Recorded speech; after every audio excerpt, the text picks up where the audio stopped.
안녕하세요. 나름 살 만큼 살아서 인생을 안다고 생각했는데 갈수록 선택의 연속이라 오늘도 고민이 많은 60대 여성입니다. 자식을 키우며 산다는 것은 왜 이렇게 힘든 걸까요? 낳는 순간부터 평생을 자식에 매여 사는 느낌이 들어 오늘은 깊은 한숨만 내쉬게 되네요. 저에겐 아들 하나와 딸 둘이 있고 이 아이들을 낳고는 정말 열심히 살아왔네요. 나름 해줄 수 있는 것들은 다 해주겠다며 뒷바라지를 해주었고 정말 아이들만 보면서 살았어요. 그렇게 아이들 공부를 시키고 취업하는 것을 보면서 시간이 지나다 보니 어느덧 시집 장가를 갈 때가 되었더군요. 딸들도 하나 둘씩 결혼하고 막내 아들도 결혼할 여자가 있다고 말을 꺼냈어요. 줄곧 누군가를 만나는 것 같긴 했는데 갑자기 결혼이라는 말을 꺼내니까 좀 당혹스럽기는 했네요. 엄마, 내가 진짜 좋아하는 여자야. 정말 결혼하고 싶어요. 이렇게 말하는 아들의 말에 마침 홍기도 찼으니 저도 딱히 말할 이유는 없었어요. 그런데 뒤이어 아들이 꺼낸 말은 뭔가 느낌이 좋지 않더라고요. 왠지 모르게 쎄하다 싶었는데 저도 인생을 헛산 건 아니었는지 나쁜 예감이 딱 맞아 떨어지더군요. 근데 엄마, 한 가지 말해둘 게 있어요. 뭔데 그러니? 듣고 놀라시면 안 돼요. 한동안 뜸을 들이던 아들은 딱히 기복 없이 살아왔던 제 인생에 갑자기 돌을 던지는 것 같은 말을 했습니다. 저기 여자친구가 고아원에서 자랐어요. 그래서 부모님이 안 계세요. 저는 듣고 너무 놀라서 바로 대답이 나오지 않더라고요. 고아라뇨. 부모님도 없이 어디서 어떻게 자랐는지 알 수도 없는 아이라니요. 부모가 없다는 사실 자체는 측은하긴 한데 이게 남의 일이었다면 아마 저는 그게 뭐가 문제냐고 말했을지 모릅니다. 하지만 사람 마음이 참 간사하기도 한 것이 이게 제 자식이랑 연관된 일이 되고 내 가족을 드리는 일이 되다 보니까 저도 이런 생각이 가장 먼저 들더라고요. 스스로에게 실망스러울 만큼 제 입장만 우선하게 되었네요. 아들은 제 눈치를 보더니 떠듬떠듬 말을 이어갔어요. 엄마, 근데 정말 좋은 애예요. 사실 말은 안 했지만 나 저번에 아팠을 때 간호해준 친구도 그 친구예요. 아들이 먼 곳으로 퇴직해서 집과 떨어져 살고 있을 때 한 번 크게 다친 적이 있었는데요.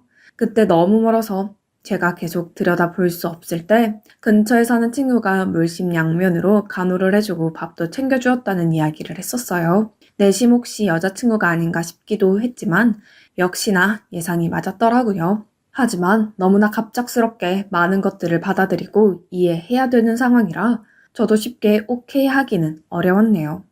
그래도 어쩌겠습니까? 일단 저와 남편을 비롯하여 결혼한 딸들도 불러서 함께 만나보게 되었어요. 그런데 정말 아이러니하게도 예상을 벗어나는 일이 생기게 되었네요. 다시 생각해도 믿을 수 없는 일이고 아무리 이때를 되새겨봐도 뭔가 좀 이상했던 것 같아요. 안녕하세요, 어머니. 처음 뵙겠습니다. 고개를 잘 들지도 못하고 어렵게 첫 시작을 떼는 며느리의 모습이란 제가 갖고 있던 나름의 편견을 없애는 묘한 인상이 있었어요. 머릿속으로 이런저런 생각들을 하면서 전날 잠도 못 자고 나왔는데 제 예상과는 달리 참 단아하고 예쁜 아이더군요. 며느리를 보니 고아로 살아왔을 세월이 짠하게 느껴지기도 하고 그렇게 나쁘게 보이지만은 않았어요. 사람들 느끼는 건 다 비슷한 건지 가족들도 수더분해 보이는 며느리를 보고 한창 홍기가 찬 아들에게 문제가 될 것 같지는 않다고 느꼈던 것 같습니다. 며느리 괜찮아 보이는데 괜히 반대했다가 애가 장가 안 간다고 하면 어떡하나. 남편은 그럭저럭 마음에 들었는지 웬만하면 결혼 성사를 시키자고 하더군요. 사실 저도 내심 그렇게 싫지도 않았고 변덕이 심한 아들 성격에 저러다가 평생 장가 안 간다고 할까봐 좀 걱정되기도 했어요. 그래서 100% 마음에 드는 것은 아니었지만 어쩔 수 없이 결혼을 시키게 되었네요. 그렇게 아들 부부는 신혼생활을 시작하게 되었고 둘이서 알아서 잘 살기를 바랬습니다. 그런데 며느리가 생각한 결혼 생활은 그게 아니었는지 제가 전혀 예상치 못한 상태로 흐름이 진행되더라고요. 저를 비롯하여 온 가족들이 놀랄 정도로 며느리는 180도 변했습니다. 매일같이 아침마다 아들과 함께 저희 집에 오고 종일 저와 함께 있으면서 같이 장을 보고 집안일을 돕고 하루 종일 제 옆에만 붙어 있는 것이었습니다. 솔직히 저희 결혼한 딸들도 이러지는 않았는데 저는 처음에 이런 생활이 실감나지 않아서 조금 당황스러웠어요.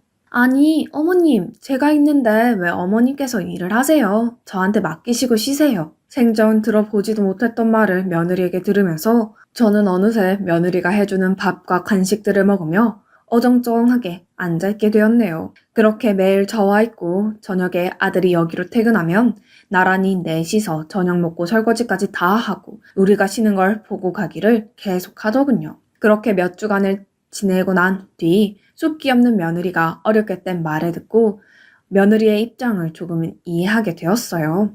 어머니, 저는 고아로 자라서 내내 엄마 있는 애들이 부러웠어요. 같이 음식도 해먹고 싶고 수다도 떨고 그렇게 해보고 싶었어요. 혹시 제가 너무 귀찮게 해드리는 건 아니죠? 이 말을 들으니 어찌나 며느리가 짠하게 느껴지던지요. 저도 자식을 셋이나 낳아서 알지만 부모와 아이의 관계라는 게 얼마나 많은 감정들로 뒤엉켜 있는 관계인가요? 그것을 한 번도 느껴보지 못하고 늘 간접적으로 상상만 했었다고 하니 가슴이 아팠습니다. 그 후 저도 마음을 조금씩 열고 며느리와 마주하는 것을 좀 더 편히 하게 되었네요. 제 딸들과도 못 해봤던 단둘이 영화 보러 다니는 일, 쇼핑하는 일까지 빠짐없이 따라다니는 며느리를 보니 저는 왠지 늙음하게 어린 친구가 생긴 것 같은 마음마저 들 정도였네요. 하하도 같이 장 보러 다니고 매일 운동도 같이 다니고 하다 보니 동네 사람들이 막둥이 딸이 또 있던 거냐며 너스레를 떨더군요. 그렇게 금세 2년이 흘렀고 짧다면 짧고 길다면 긴 시간 서로 눈만 봐도 무슨 생각을 하는지 알 정도로 저와 며느리는 붙어 지냈네요. 참 세상 일이란 짓궂은 거지 이쯤 되면 살만하다 싶을 때 모든 것을 뒤엎어버리는 일들이 꼭 일어나는 것 같아요. 네가 감히 세상을 우습게 보냐고 야단치듯이 말이에요. 간단하게 말하자면 제 아들이 아주 큰 사고를 쳤다는 것입니다. 원래 감정 기복이 심하고 툭하면 변덕을 부려대서 곧잘 저와 남편의 속을 썩였어요. 그런데 이제 남인 며느리의 속까지 썩이게 되었네요. 남자가 되어서 결혼한 아내를 속썩인다는 것이 무슨 의미이겠습니까? 바로 술과 여자에 빠져서 도통 헤어나오지를 못한다는 거였어요. 정말 내 아들이지만 너무 괘씸하고 한심해서 며느리를 볼 낯이 없더군요. 아들이 바람을 피우고 술만 진탕 먹고 다닌다는 사실을 무려 딸들의 제보로 알게 되었어요. 딸의 말을 듣고 나니 차라리 벼락을 맞는 게 나을 정도로 머리가 어질어질했습니다. 엄마, 영환이 여자 만나고 다니는 거 알아? 뭐? 뭐라고? 아니 세상에 그게 무슨 해괴망측한 소리야. 아니 내가 얼마 전에 영환이 점심 사주려고 회사 앞에 갔는데 생판 처음 보는 어린 여자애랑 같이 있는 거야. 팔짱 끼고 아주 가관도 아니었어. 걔는 애가 왜 그러는지. 듣자마자 옆에 있던 며느리의 눈치를 바로 살폈어요. 스피커폰으로 다 들리는 상황이었고 저는 두려운 눈으로 며느리를 보았는데 며느리가 고개를 바로 푹 숙이더군요. 매일 한 집에서 살고 있는 아내의 입장에서 솔직히 모를 리가 없어 보였어요. 저는 어렵게 말을 꺼냈습니다. 얘야, 너 알고 있었니? 네, 어머니. 하고 며느리는 끄덕거리며 눈물을 참더라고요. 저는 그때 하면 안 될 말을 며느리에게 해버리고 말았어요. 다시 생각해도 가슴을 치고 싶은 말입니다. 내가 야단 칠 테니까 다시는 못 그러게 할 테니까 네가 이번만 좀 참아주면 안 되겠니? 다시는 안 그럴 거야. 지금 생각하면 참 끔찍한 말인 것 같습니다. 며느리가 제 딸이었다면 저는 이런 소리를 감히 하지 못하고 미친 듯이 분노했을 거예요. 그러나 그런 아들도 제 딴엔 자식이라고 감싸게 되더군요. 네, 어머니. 여기서 반박하고 대든다고 해도 저는 크게 할 말이 없는 입장이었는데 불쌍한 며느리는 저 한마디만 남기고 돌아서서 집안일을 계속하는 것이었어요. 그 뒷모습을 보니 안쓰럽고 너무나 미안했습니다. 그날 저녁 저는 아들을 따로 불렀고 누가 볼까 무서워 낮은 소리로 한참을 야단쳤습니다. 그런데 아들의 태도는 영 시원치 않았습니다. 아, 알았어. 엄마 좀 그만 말해요. 내가 알아서 할게. 아, 지금 만나는 애는 헤어지면 되잖아. 아니, 내가 좋다고 달라붙는데 어쩌라는 거야. 아, 결혼 괜히 했어. 그 뒤에 나온 아들의 말은 너무 기가 차서 내가 낳은 자식이 맞는 건지 잘못 키운 나를 탓해야 하는 건가 싶을 정도로 한심했어요. 아니, 엄마 아빠한테 효도하려고 장가 가준 거 아니야? 그 정도면 착하고 예쁘고 딱 좋지 뭐. 아, 근데 나도 사람인데 질리는 걸 어떡해? 듣자 하니 내가 결혼시켜서는 안 될 자식을 시켰구나 싶어서 정말 하늘이 노래졌습니다. 기가 막힌 아들의 대답을 듣고도 몇 달간은 어찌어찌 둘의 생활은 이어져 갔지만 아들은 새 여자를 끊지 못하고 계속 밖으로 돌기만 하고 거기다 며느리에게 생활비를 한 푼도 주지 않았어요. 이 소식을 드문드문 듣고 있던 중 며느리로부터 전화가 걸려왔습니다. 어머니, 오늘은 제가 몸이 너무 안 좋아서 좀 쉬어도 될까요? 매일같이 집에 오던 며느리가 오늘은 집에 있겠다고 하는데 왠지 모르게 예감이 좋지 않아 그 길로 택시를 타고 가봤어요. 제 눈으로 본 광경은 과간도 아니었습니다. 아니, 눈을 뜨고 있는 자체가 수치스럽고 목이 메이더군요. 아들이 술김에 집에 있는 것들을 뭘 그렇게 다 깨부수고 집어 던져놨는지 난장판이 되어 있었어요. 얼마나 울었던 건지 며느리의 눈은 퉁퉁 부어있고 제대로 뜨지도 못하더군요. 아무리 내가 배불러 낳고 귀하게 키웠던 아들이지만 더 이상은 참고 보기 힘들었어요. 아들은 도무지 바뀔 것 같지가 않았고 그렇다면 아무 잘못도 없이 이렇게 불쌍하게 있는 며느리를 계속해서 그렇게 붙들고 있는 것이 정말 죄가 될 것 같았습니다. 저는 일단 결단을 내리는 수밖에 없었어요. 큰맘 먹고 저는 며느리에게 통보를 했고 며느리는 그 말을 듣자마자 처음 들어보는 괴성을 지르며 울기 시작했어요. 우리 영환이랑 이혼해라 유진아. 너도 네 인생 살아야지. 저 혼자서는 못 살아요 어머님. 이렇게 엉망이 된 집에서 그런 남편과 살면서도 자기를 버리지 말라는 며느리의 울음소리에 정말 더는 안 되겠다는 생각이 들었어요. 며느리에게 정말 너무나 미안해서 당시 노후 자금으로 모으고 있었던 자금 중 그래도 나름 거금이었던 5천만 원을 찾아서 쥐어줬습니다. 그렇게 며느리의 손을 억지로 떼어내며 가족들 모두에게 상처만 남긴 일이 마무리된 것 같았네요. 이후 며느리는 몇 번이나 우리 집을 찾아오고 반찬을 갖다 놓고 했으나 이대로는 정말 아무것도 안 될 것 같아 호되게 야단을 쳐서 쫓아보냈어요. 너무 착한 아이였기에 더 가슴이 아팠고 저 역시 그대로 집으로 돌아와 아들 부부가 이혼하는 이런 상황이며 모든 것이 기가 막혀 몰래 얼마나 울었는지 모릅니다. 저만 힘든 것이 아니었는지 남편도 안 마시던 술을 마셔가면서 각자 방을 따로 쓰기도 하고 우리 집안 분위기는 점점 더 얼어붙어 갔네요. 아들은 여전히 밖으로 나돌아 연락도 끊어버린 지 오래되었고 딸들도 저들 살기 바쁘다며 명절 때나 가끔 들여다보고 살았어요. 저는 나름 적지 않은 나이에 이런 풍파를 겪게 된 게 너무 기가 막히고 억울하기도 하고 우울증까지 찾아와서 여간 힘든 게 아니었네요. 그런데 어쩌면 이렇게 안 좋은 일들은 자꾸 겹치는 건지 제가 어디까지 버틸 수 있는지 저를 시험하는 것 같더군요. 지병이 있었던 남편이 갑자기 위독해지게 되었어요. 우리 나이가 적은 편은 아니었으나 그래도 나름 경제적으로나 건강 관련된 부분에서 크게 문제는 없다고 생각하며 살아왔어요. 하지만 정말 모든 게 한순간이더군요. 저는 뭔가 준비하고 받아들일 새도 없이 순식간에 남편의 죽음을 맞이하게 되었습니다. 세상 일이 다 진저리가 나고 험하게 느껴질 지경이었네요. 몇십 년을 내 곁에 당연히 있어주던 사람이었고 말년으로 갈수록 아들로 인해 둘 다 마음고생이 심하긴 했지만 그래도 서로 한 집에 있으면서 겨우겨우 버텨냈던 것 같아요. 그런데 갑자기 병이 악화되었고 인사도 제대로 나눠보지 못한 채 남편은 제 곁을 떠났어요. 엄마, 어떻게 된 거야? 아빠가 돌아가시다니. 뒤이어 병원으로 달려온 아들과 딸들을 보고 저는 그저 엉엉 울 수밖에 없었습니다. 그나마 애들이 도와줘서 겨우겨우 장례를 치렀고 남편이 남긴 것들을 나중에야 정신 차리고 정리를 하게 되었어요. 이제서야 마음을 좀 바로 잡으려던 차에 저는 또 발목을 잡고 나락으로 떨어지는 일을 겪게 되었습니다. 아니, 애들 아빠 유산이 없다고요? 네, 사모님.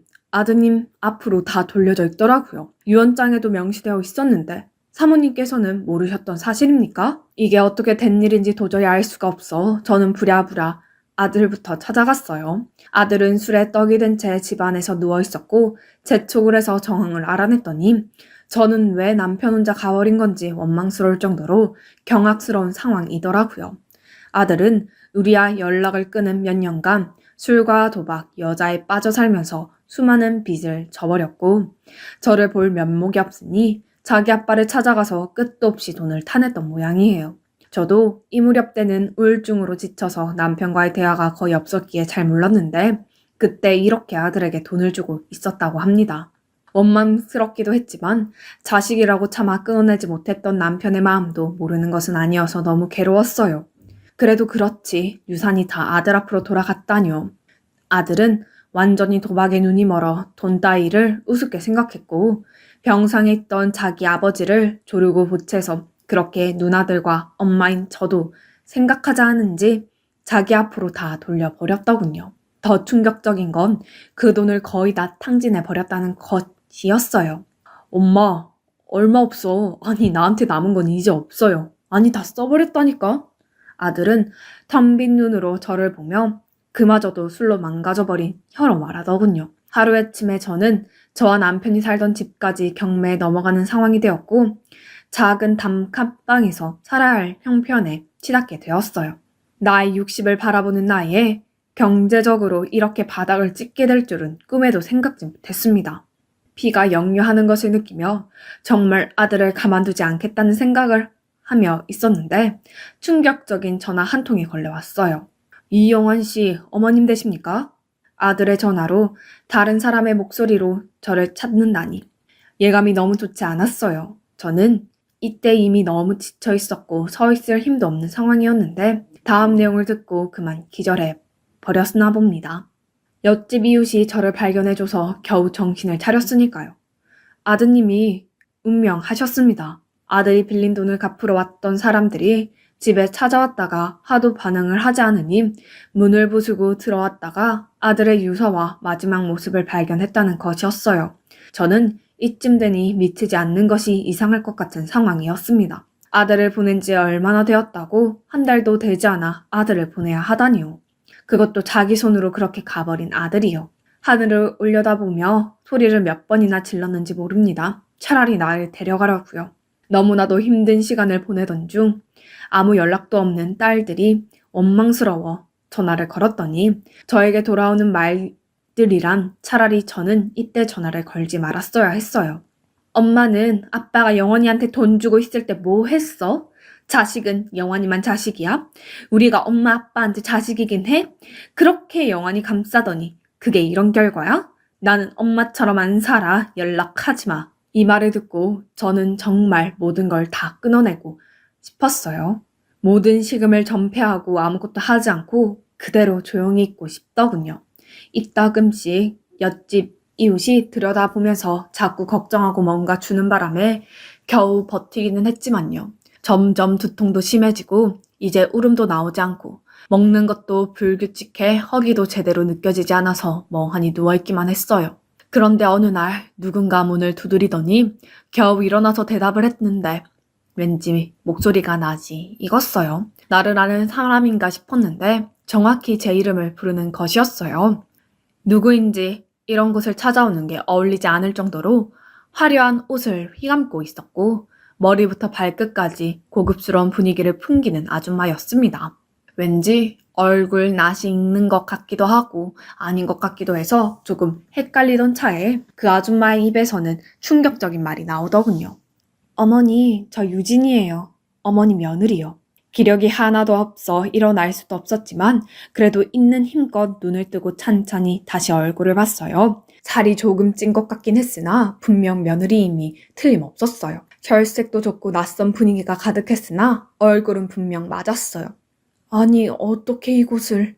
겨우 입을 떼는 저를 며느리는 와락 끌어안더니 엉엉 울더군요. 한참이나 그렇게 울고 저도 그만 그간의 삶에 대한 서러움이 터져나와 영문 모를 울음이 쏟아져 나왔어요. 서로 부둥켜 안고 우느라 각자의 어깨가 너무 젖어서 민망할 정도가 되어서야 몸을 떼었습니다.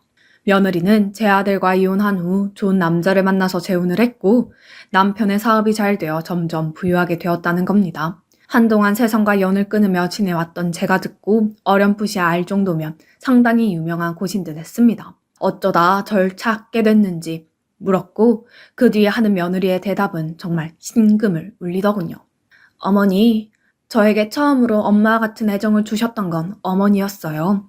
맨날 얻어맞고 바보 취급을 당하던 저를 사람 대접해 주셨잖아요. 저에게 엄마란 어머니의 이미지밖에 떠오르지가 않더라고요. 저는 그닥 잘해준 것도 없는데 듣는 내내 그저 울음만 날 뿐이었습니다. 제가 찾아가는 거 싫어하실까봐 그렇게 꾹 참아왔는데 도저히 견딜 수가 없어 얼마 전에 다시 알아봤더니 어머니가 힘든 상황에 계시다는 걸 알게 되었어요. 그래서 신뢰를 무릅쓰고 이렇게 찾고 찾아서 여기까지 오게 되었어요. 내 배 아파 낳은 아들도 딸들도 나를 버렸는데 이 아이는 내가 뭐가 볼 게 있다고 이 흥미진 동네에 있는 저를 찾아온 것일까요? 그 뒤에 이어지는 며느리의 말은 꿈인지 생신인지 혼란스러울 정도의 제안이었습니다. 어머님, 저희 집 근처 아파트를 하나 얻어놨어요. 제 마음대로 처리해서 죄송해요. 전에 사시던 동네에 있던 스타 아파트 아시죠? 재건축해서 더 좋아져서 어머니 편하게 모시기에 정말 좋겠더라고요. 제가 이제 어머니 며느리는 아니지만 그렇다면 딸로서 모시게 해주실 수는 없는 걸까요? 며느리가 말하며 내민 아파트 계약서를 보니 예전에 우리가 살던 부촌에 있던 곳이고 다시 재건축을 하고 있을 때 저희 집 가세가 기울어 영영 꿈도 못 꿔보고 나오게 된 곳이에요. 아마도 제 생에는 도저히 도전해 볼 수 없는 그런 엄청난 곳이었는데 며느리는 제 이름으로 계약을 해주고 그곳에 제 거처를 옮겨가게 해주었어요. 눈 깜짝할 사이에 일을 처리해버리곤 일주일에 2번은 꼬박 저를 찾아와서 종일 시간을 보내주는데 솔직히 아직도 이 생활이 실감나지 않습니다. 얼떨결에 며느리가 제발 그쪽으로 가서 같이 살자고 해서 오긴 했지만 이래도 되는지 민망스럽기도 하고요.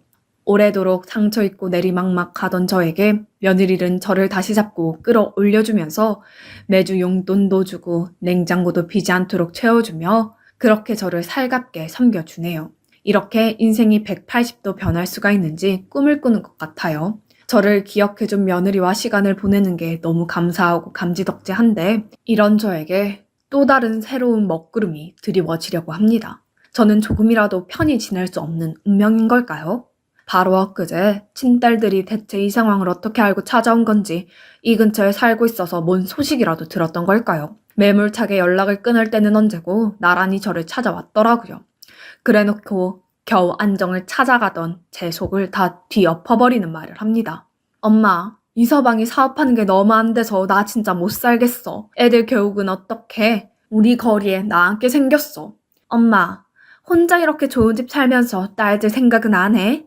어찌 갈수록 제 원망만 하더니 끝은 결국 돈 얘기더군요. 그래서 그런데 이 아파트 담보로 우리 대출 좀 해주면 안 돼? 이 정도면 충분히 나을 것 같은데, 제발 부탁이야. 엄마 한 번만 해주라. 너무 머리가 아프고 한숨이 나와서 일단은 둘 다 쫓아보냈어요. 곧 있으면 며느리가 올 시간이 되기도 했고요. 어떻게든 마주치게 하고 싶지도 않았고 정말 끔찍했어요. 그런데 지금 가장 복잡하고 머리 아픈 건 접니다. 그렇게 딸들을 내쫓긴 했지만 저것들도 자식이라고 남편 사업이 망해서 손자들이 낳게 되었다니 그걸 애미로서 어떻게 그냥 두고 봐야 되는 걸까요? 사실 똑같이 자식인데 유산이 아들 아닌 딸들에게도 좀 갔더라면 저 고생 안 했을 것 같기도 하고 미안하기도 하고요. 저에게 이렇게 고급스럽고 비싼 아파트가 사실 이 나이에 당치도 않기도 한데 참 복잡한 마음이 듭니다. 저만 보고 이렇게 지원해준 며느리를 생각하니 이러지도 저러지도 못하고 있는데 대체 어떤 결정을 하는 것이 좋을까요?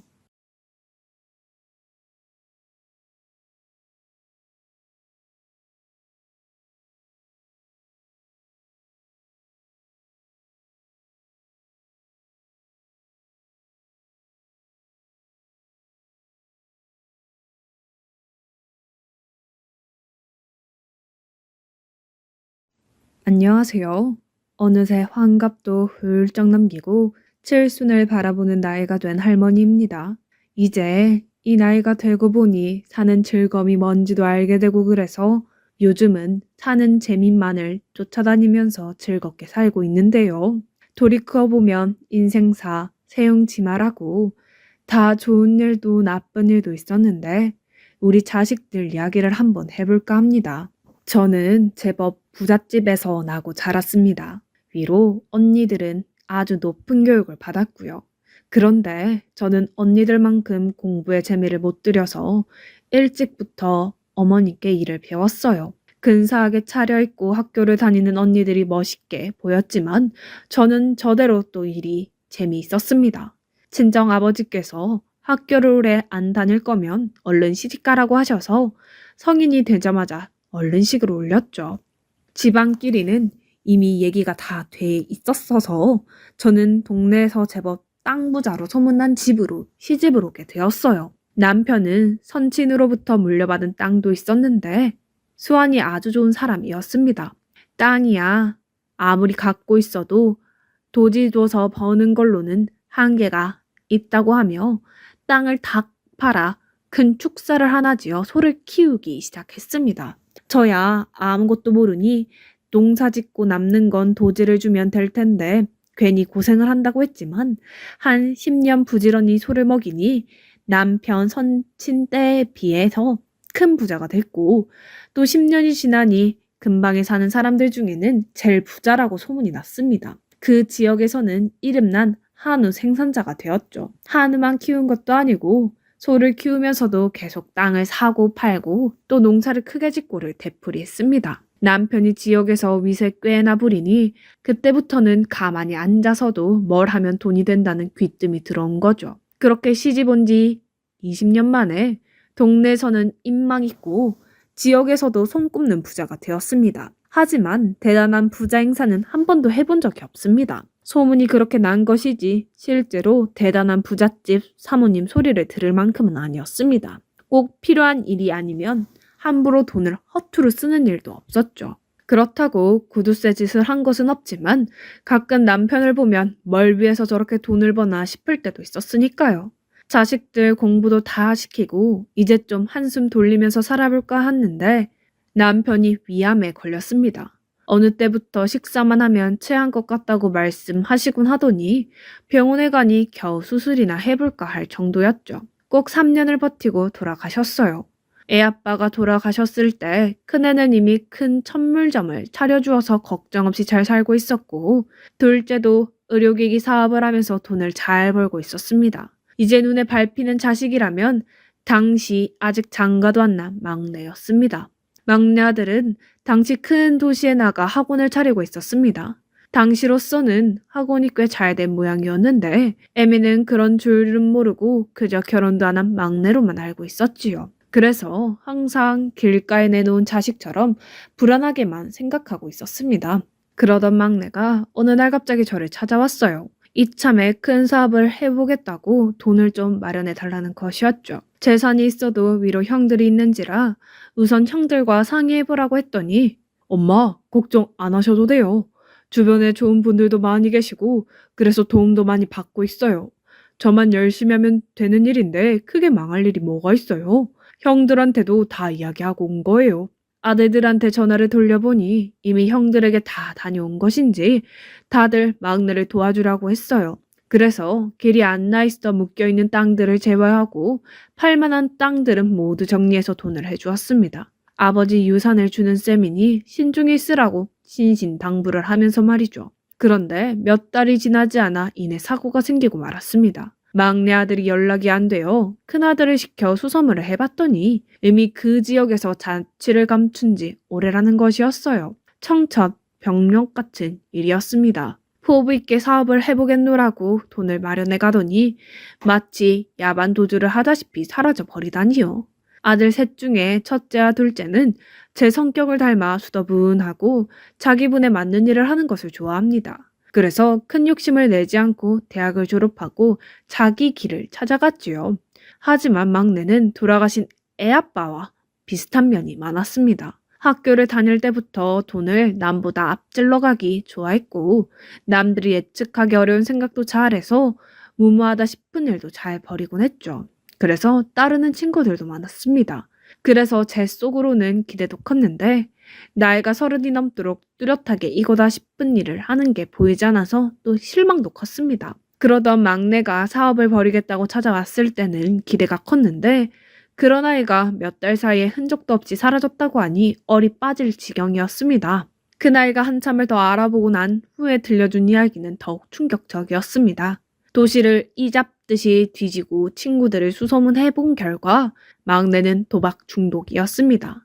애시당초 큰 사업은 모두 거짓말이고 학원을 하면서 돈은 잘 벌었지만 버는 족족 모두 노름에 쏟아붓고는 그걸로도 모자라서 큰 도박빚을 지고 있었다고 합니다. 그 소식을 듣고 상심이 커서 몇 날 며칠을 알아 누웠습니다. 도대체 애가 지발로 어디로 사라진 건지 아니면 어디 못된 놈들에게 해코지를 당한 건지 알 수가 없었으니까요. 그리고 그런 일이 있으면 솔직하게 말을 했으면 어떻게든 내줬을 텐데 흔적도 없이 사라져 버렸으니 애미로서는 원망도 컸습니다. 그쯤 동네에서 막내 아들을 찾는 사람들이 나타났다는 소문이 들려왔습니다. 얼마 지나지 않아 집으로도 찾아왔지요. 그런데 찾아온들 제가 뭘 아는 게 있어야죠. 집안에까지 불러들여 애걸복걸하며 물어봐도 별소리도 없이 앉아만 있다가 가는 것입니다. 뭐하는 사람들이냐고 물어보니 친구들이라고만 대답하더군요. 혹시 우리 아들이 일을 저지르고 다니는 게 있으면 제가 어떻게든 해결하도록 노력하겠습니다. 그러니 혹시 아들을 찾으시거든 제 이야기는 하지 말고 꼭 저에게 먼저 연락을 주셔야 해요. 그래야 일이 해결이 됩니다. 지금 아들 혼자서는 아무것도 할 수가 없습니다. 라고 신신당부를 해서 돌려보냈습니다. 그러고 2해가 더 지나갔습니다. 막내를 찾는다는 희망도 점점 없어졌어요. 백방으로 알아봐도 도무지 소식을 알 수가 없었습니다. 그래서 혹시나 아들을 못 찾더라도 정리할 건 다 정리해야겠다는 생각을 했어요. 큰애와 둘째에게 애아빠가 남긴 재산을 다 정리해서 넘겨주고 제 몫으로는 작은 집 하나를 남겼죠. 물론 언제든 막내 아들을 찾게 되었을 때를 대비해 약간의 여지는 남겨두었습니다만 그 처분은 모두 아들들에게 맡기는 것이 옳다고 여겼어요. 2 아들들은 이미 충분히 자리를 잡았으니 동생을 잘 보살펴 줄 거라고 생각했기 때문이죠. 특히 둘째 아들의 사업이 날로 커져서 형제가 돈 문제로 다툴 일은 없다는 믿음이 있었습니다. 그런데 아무리 생각해도 한 가지 이해가 되지 않는 점이 있었습니다. 만일 도박 빚 때문에 도망이 간 것이라면 있는 돈을 모두 들고 도망갔어야 이치에 맞는 일입니다. 그런데 막내는 학원 관련된 모든 것을 깔끔하게 정리하고 사라졌다는 것입니다. 말하자면 학원비를 한 푼 떼인 사람이 없다는 것이었죠. 그렇다면 급하게 도망을 간 것은 아니라는 이야기가 되죠. 그런데 주변 사람들이 하는 말이 하나같이 막내가 도박에 빠져 돈을 모두 날리고 빚을 지고 있었다고 하니 또 그렇게 봐야 하루아침에 애가 연락도 없이 사라진 것이 설명이 되었습니다. 참 귀신이 곡할 노릇이었습니다. 혹시 어디 절에 숨어 있거나 스님이 되었나 해서 알아봐도 그런 사람은 찾을 수가 없었죠. 집에 혼자 있으니 걱정거리 만드는 것 같아서 제 앞으로 낸 예금을 모두 털어 작은 가게를 하나 시작했어요. 돈 벌자고 시작한 것은 아니고 그냥 소일거리 삼아서 시작한 가게라 그저 간단한 안주 팔고 해장국이나 팔면 좋겠습니다. 그런데 생전 안 해본 장사라 그런지 그것도 마음 같진 않더라고요. 저야 편안한 마음으로 시작한 가게지만 찾아오는 손님들은 그런 생각으로 오시는 게 아니니까요. 세상 사람들이 다 동네 사람들 같다고 생각했으니 나이 들고도 참 세상 물정을 몰랐던 꼴입니다. 가격이 싸도 싼 가격에 맞게 요구가 많은 손님들이 있고요. 뒤늦게 손님들 입맛에 맞춰보려고 노력했지만 혼자서 하다 보니 힘에 부쳐서 어느 순간에 가게 월세 내기도 빠듯한 지경이 되어버렸습니다. 또 늦게까지 계시는 손님들을 단속도 못하다 보니 다음날 가게를 늦게 여는 날도 잦았고요. 장사를 하기에는 부족한 점이 많았어요. 결국 1년 6개월 정도 운영하다가 빚만 지고 가게를 닫았어요. 그래도 아들들에게 신세지기는 싫어서 그런 내색은 전혀 안 하고 빚도 제가 일해서 모두 갚았습니다. 아들들은 아직도 그런 사정은 모릅니다. 동생 뻘되는 사람의 가게에서 늦게까지 손이 부르트도록 일을 해도 몸은 고돼도 마음은 오히려 이상하게 편했습니다. 여태 좋은 부모 밑에서 태어나 자라고 돌아가신 애아빠와 아들 덕에 돈 아쉬운 줄 모르고 살았는데 이제 와서 고생을 말해서 무엇 하려는 생각도 들었고 몸은 힘들어도 내 힘으로 사니 부자 소리를 들을 때보다 마음이 더 낫기도 했죠. 그리고 무엇보다도 내 힘으로 열심히 보란듯이 살아야겠다고 다짐했던 일이 있습니다. 장사를 접기 전에 이제나 저제나 기다리던 막내 아들의 소식을 알게 되었죠. 명절날이 지나고 친한 친구가 찾아와 편지를 전해주고 갔다고 했습니다. 어머니, 미처 찾아잡지 못하고 글로만 안부를 남겨 죄송합니다. 해결할 일이 있어 잠시 고향에 들렀다가 먼 발치에서나마 어머니를 뵙고 갑니다. 저는 지금 전혀 곤란한 지경에 있지 않습니다. 오히려 하는 일이 아주 잘 되고 있습니다. 하지만 마음먹은 바가 있어 아직 고향에 마음 편히 다녀가지 못합니다. 다시 뵙게 되는 날엔 어머니를 기쁘게 해드릴 수 있을 만큼 좋은 모습을 보여드릴 수 있을 겁니다. 어머니의 건강한 모습을 보게 되어 기쁩니다. 다시 뵙는 날까지 내내 건강하시길 바랍니다.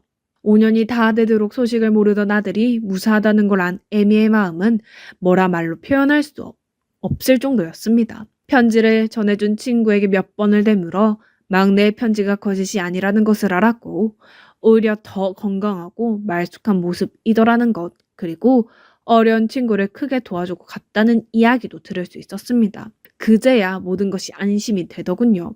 도박 빚도 좋고 돈도 아무래도 좋았습니다. 그저 살아서 하는 일이 다 잘 된다는 사실만 해도 그것이 그렇게 고마웠습니다. 그래서 친구를 통해 말을 전했죠. 고향에 올 수 없으며 내가 찾아가도 좋으니 꼭 있는 곳을 알려줘라고 해줘요. 잠깐이라도 만나보고 이야기라도 좀 하게 연락이 되면은 꼭 전해줘요. 그리고 다시 5년이 흐를 때까지 막내의 소식은 더 이상 들을 수 없었습니다. 그러던 중에 저는 새로운 사람을 만나 재혼을 하게 되었죠. 제가 식상하던 시절에 단골이었고 개인 택시를 운영하는 사람이었습니다. 저처럼 부인과는 일찍 사별했고 자식들도 다 독립하여 나간 처지였어요. 제가 한 음식이 꼭 자기 어릴 적 고향 동네 음식과 비슷하다며 너스레도 잘 떨던 사람이었습니다. 그래서 이야기해보니 제 고향과 가까운 도시에서 나고 자랐더군요. 그래서 마치 고향 오라비를 만난 것처럼 반갑게 느껴지는 사람이었습니다. 언젠가부터는 가게가 마칠 즈음 찾아와서 식사를 하고 저를 집에 태워다 주었습니다. 제가 빚을 갚기 위해 다른 가게 일을 다니게 되었을 때도 꼭 찾아와서 제 음식 손실을 자랑해 주기도 하던 고마운 사람이었죠. 그래서 서로 비슷한 처지끼리 의지하게 되었습니다. 양쪽 자식들도 우리가 함께 사는 것을 적극적으로 지지해 주었고요. 그렇게 새로 만난 남편과 2년 정도를 행복하게 보냈습니다. 노년의 남녀라는 게 참 그렇게 애틋하더군요. 남편과 살면서도 저는 꾸준히 일을 하며 빚을 갚아 나갔습니다. 그런데 이런 시간도 그리 오래 가지는 않았습니다. 남편에게 원인을 알 수 없는 신경 증상이 나타나기 시작했어요. 처음에는 남편의 표정이 조금씩 어색해진다는 것을 발견했습니다. 남편 말로는 표정이 잘 지어지지 않는다고 하더군요. 그래서 내 쪽에 이상이 있나 싶어 정밀 검진을 해봤지만 뚜렷하게 나타나는 병은 없었습니다. 여러 병원을 전전한 끝에 치매 초기 증상일 수도 있다는 진단을 받았지만 증세에 대해서는 의사도 명확한 답을 주지 못했죠. 사람이 좀 어눌해 보이는 것까지는 괜찮았지만 이따금 손발이 멋대로 놀아 운전을 계속하는 것은 무리가 있었습니다. 손님들의 항의도 여러 번 있었고요. 그래서 많은 설득 끝에 택시를 그만두었습니다. 택시를 그만두니 남편은 집에서 혼자 술로 지새는 날이 많아졌어요. 그리고 신경 증세 때문에 택시를 그만둔 것에 큰 울분을 느꼈습니다. 술을 마시는 횟수와 양이 점점 늘면서 못된 버릇이 생겼죠. 별것 아닌 일로 트집 잡더니 저에게 손찌검을 하기 시작했습니다. 그렇게 부잣집 사모님이었다면서 그 돈은 다 어디에 두고 빈 껍데기로 살아? 자식들 얼굴 못 쳐다볼 정도로 부끄러운 짓을 하다 쫓겨난 거지. 빈손이 되니 이제 내 돈 쓰면서 살려고? 그게 원래 제 돈인가요? 당연히 자식들 다 나눠주고 그랬지 뭐. 막내 아들도 어디 도망질해서 산다며? 말해봐. 나한테 말 못하는 게 뭐야? 도대체 당신 자식은 뭐하는 것들이야?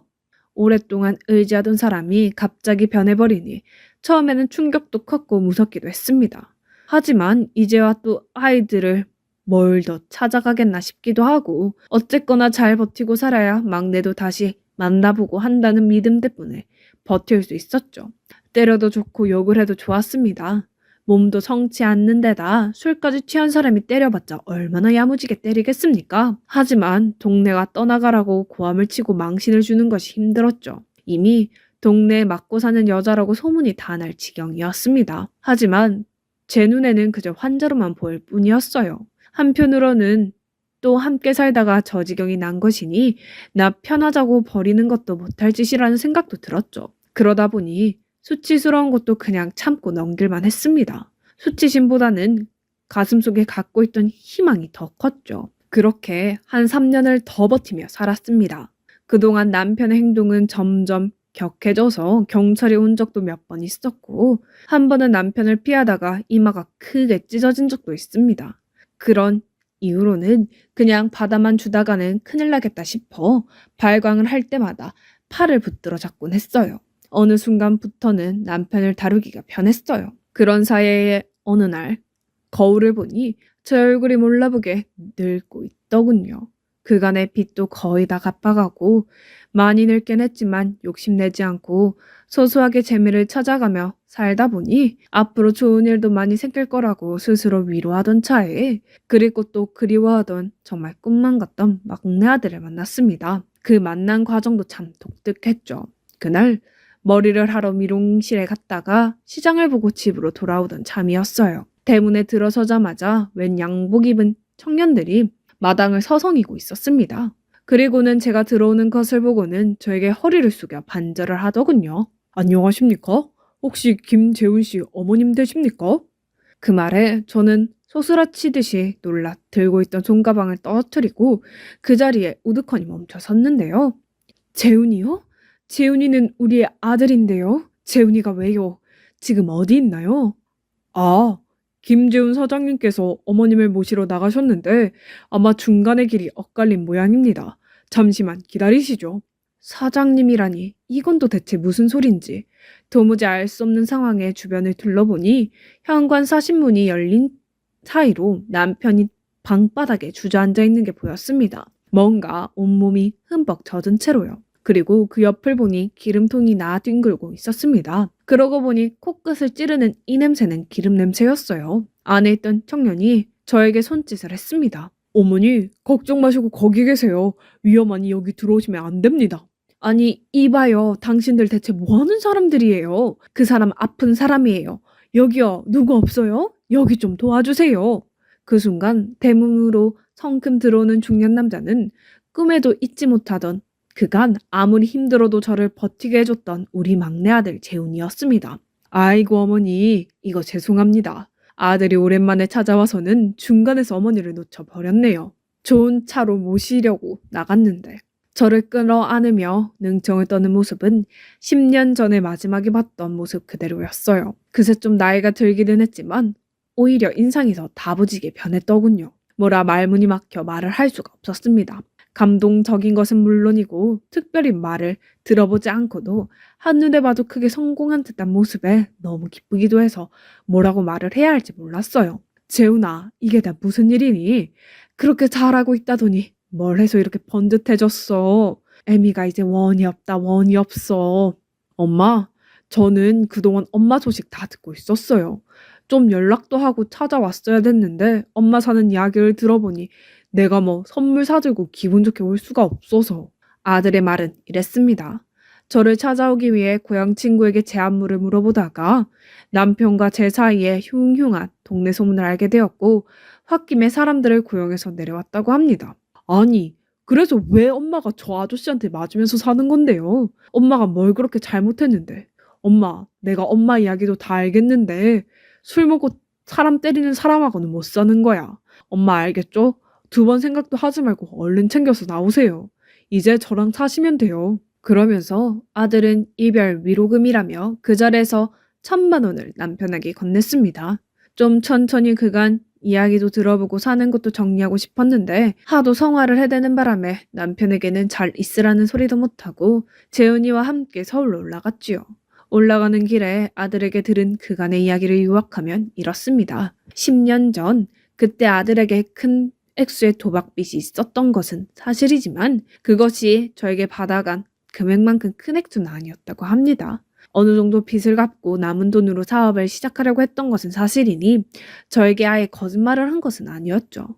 재훈이 딴에는 새 출발을 하고 싶었던 것입니다. 그 사업의 내용이라는 것이 평소 친하게 지내던 학원 강사들과 의기투합하여 학원을 하나 새로 내는 것이었는데 그중에 재훈이와 사귀던 장래를 약속했던 여자가 있었다고 하네요. 그런데 대부분 이야기가 다 오고 간 시점에서 그 여자가 아들을 배신했다고 합니다. 찻짓 가지고 있던 돈마저 잊을 위기였지만 다행히 돈을 지킬 수 있었는데요. 그 여자의 배신으로 동료들의 마음이 떠나버렸고 대형 학원을 만들고자 했던 아들의 꿈이 물거품이 되어버린 거죠. 빚을 갚고 남은 돈이래봐야 혼자서 뭘 할 수가 없으니 고민하던 아들은 결국 학원을 정리한 후에 남은 돈을 들고 수도권으로 올라오게 된 겁니다. 그리고 겨우 아파트 전세를 한 채 구하고 이번이 마지막이라는 각오로 다시 과외와 학원 일을 시작했다고 하네요. 이를 악물고 한 끝에 이듬해부터는 매년 2억이 넘는 순이익을 벌게 되었고요. 그 시점에서 이미 둘째 아들과는 종종 연락을 하고 있었다고 합니다. 그리고 그렇게 모은 돈으로 여기저기 투자를 하고 예전 동료들이 차린 새 학원에도 투자를 해서 큰 돈을 모으게 되었다고 하네요. 이것이 그간의 전말입니다. 이야기를 들어보니 참 기가 막힌 세월이었습니다. 그래도 그렇지 왜 연락 한번 없었냐고 원망을 하니 엄마 그게 어떤 돈이었는데요. 그 돈의 10배를 넘게 벌기 전에는 아버지 산소 앞에 설 자격이 없다고 생각했지요 뭐. 아무튼 그렇게 되어 지금 저는 성공한 아들의 보살핌 덕에 새로운 인생을 즐겁게 보내고 있습니다.